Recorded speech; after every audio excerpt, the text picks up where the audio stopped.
Guys, welcome back to my channel. இன்றைக்கி நம்மளோட சேனலில் வீட்டில் இருக்கிற பொருளை வச்சு எப்படி நம்ம பட்டர்ஸ்காட்ச் ஐஸ்கிரீம் பண்ணலான்னு பார்க்க போகிறோம்.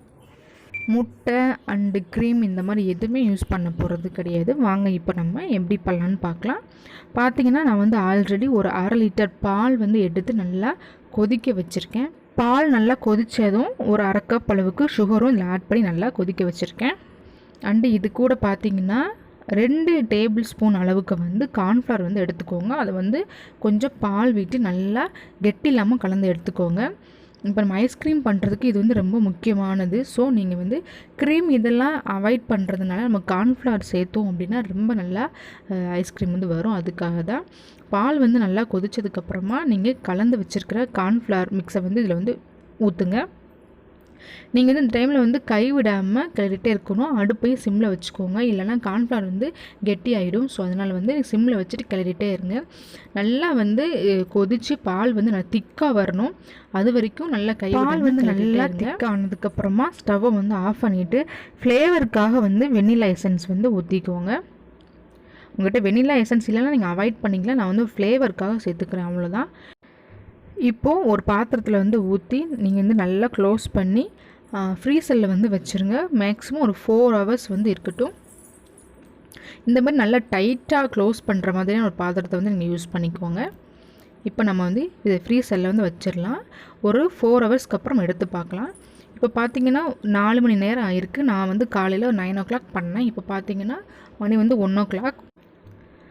இப்போ பார்த்திங்கன்னா உங்களுக்கு நல்லா தெரியும், ஐஸ்கிரீம் நல்லா செட்டாக ஆரம்பிச்சிருக்கு. எனக்கு சூரியன் வெளிச்சம் அதிகமாக என்னோடய கிச்சனில் படுறதுனால என்னோடய வீடியோ கிளாரிட்டி இல்லைன்னு நினைக்கிறேன். ஆனால் பார்க்குறதுக்கு நல்லா அழகாக நல்லா க்ரீமியாக வந்திருக்கு. இதை மறுபடியும் நீங்கள் ஒரு மிக்ஸி ஜாரில் போட்டு நல்லா பிளெண்ட் பண்ணி எடுத்துக்கணும். இப்போது நம்ம பட்டர்ஸ்காட்ச் ரெடி பண்ணிடலாம். கடாய் வச்சுக்கோங்க. கடாய் வச்சதுக்கப்புறம் 1/2 லிட்டர் பாலுக்கு 1/2 கப் அளவுக்கு சுகர் கரெக்டாக இருக்கும். தண்ணி எதுவுமே விடாமல் அடுப்பை சிம்மில் வச்சுட்டு இந்த மாதிரி நீங்கள் கிளறிட்டே இருந்தீங்கன்னா சுகர் நல்லா மெல்ட் ஆகி சிறப்பாக மாறும்.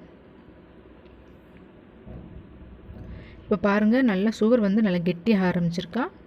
இந்த மாதிரி நீங்கள் மிக்ஸ் பண்ணிட்டே இருந்தீங்கன்னா ஒரு ப்ரௌன் கலரில் வரும். ரொம்பையும் ப்ரௌன் ஆகிடக்கூடாது, தீஞ்ச மாதிரி ஆயிரும். அதுக்கப்புறம் ஐஸ்கிரீமோட ஃப்ளேவரே இதாக போயிடுங்க. ஸோ இந்த மாதிரி ஜீனி எல்லாமே கரைஞ்சதுக்கப்புறமா பார்த்திங்கன்னா நான் ஒரு டீஸ்பூன் அளவுக்கு பட்டர் சேர்த்துக்கிறேன். கண்டிப்பாக இங்கே பட்டர் சேர்க்கணும், அப்போ தான் அந்த ஃப்ளேவர் கிடைக்கும். அதுக்காக தான் அடுப்பை சிம்மில் வச்சுக்கோங்க. பட்டரை சேர்த்ததுக்கப்புறமா கொஞ்சமாக முந்திரி 1-2 கட் பண்ணி வச்சுருக்கேன், அதை சேர்த்துட்டு நீங்கள் ஸ்டவ்வை ஆஃப் பண்ணிடுங்க. இப்போ இதை ஒரு பிளேட்டில் லைட்டாக பட்டர் தடவிட்டு அது மேலே நீங்கள் ஊற்றி வச்சுருங்க.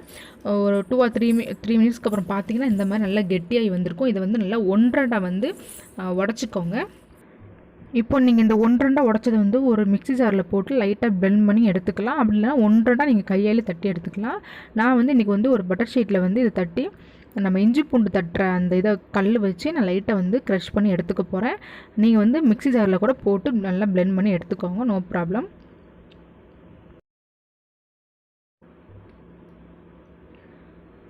நல்லா க்ரஷ் பண்ணியாச்சுங்க. இந்த மாதிரி இருந்தால் கூட போதும்.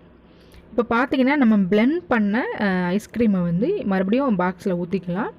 ஊற்றிட்டு நம்ம க்ரஷ் பண்ணி வச்சுருக்கிற நம்ம பட்டர்ஸ்காட்சை இதை ஆட் பண்ணிக்க போகிறோம்.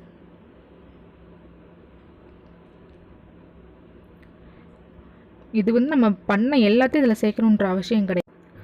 2 or 3 ஸ்பூன் அளவுக்கு யூஸ் பண்ணால் கூட போதும். பட் நான் பண்ண எல்லாத்தையுமே சேர்க்க போகிறேன். ஏன்னா எனக்கு ஃப்ளேவர் ரொம்ப பிடிக்கும்.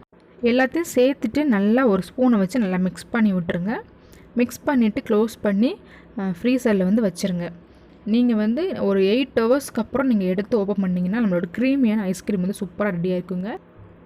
நான் இப்போது மறுநாள் காலையில் எடுத்திருக்கேன். இப்போ பாருங்கள், உங்களுக்கு பார்க்கும்போது தெரியும் நல்லா க்ரீமியாக இருக்குது. உங்களுக்கு மறுபடியும் க்ரீமியாக இல்லை, ஒரு மாதிரி கிறிஸ்டலாக இருக்குது அப்படின்னா நீங்கள் மறுபடியும் மிக்ஸி ஜாரில் போட்டு நல்லா பிளெண்ட் பண்ணுங்கள். பிளெண்ட் பண்ணும்போது நல்லா நுர வரணும். அந்த மாதிரி நுர வந்தால் தான் க்ரீமியாக வரும். ஸோ அந்தளவுக்கு நீங்கள் பிளெண்ட் பண்ணிவிட்டு மறுபடியும் நீங்கள் ஒரு 8 ஹவர்ஸ் ஃப்ரீசரில் வச்சு எடுத்திங்கன்னா சூப்பராக வரும். வீட்டிலையே எல்லா குழந்தைங்களுக்கு பிடிச்ச மாதிரியான ஐஸ்கிரீம் நம்ம ரெடி பண்ணியாச்சுங்க. உங்கள் குழந்தைங்களுக்கு நீங்கள் வீட்டிலேயே ஹெல்த்தியாக பண்ணி கொடுங்க.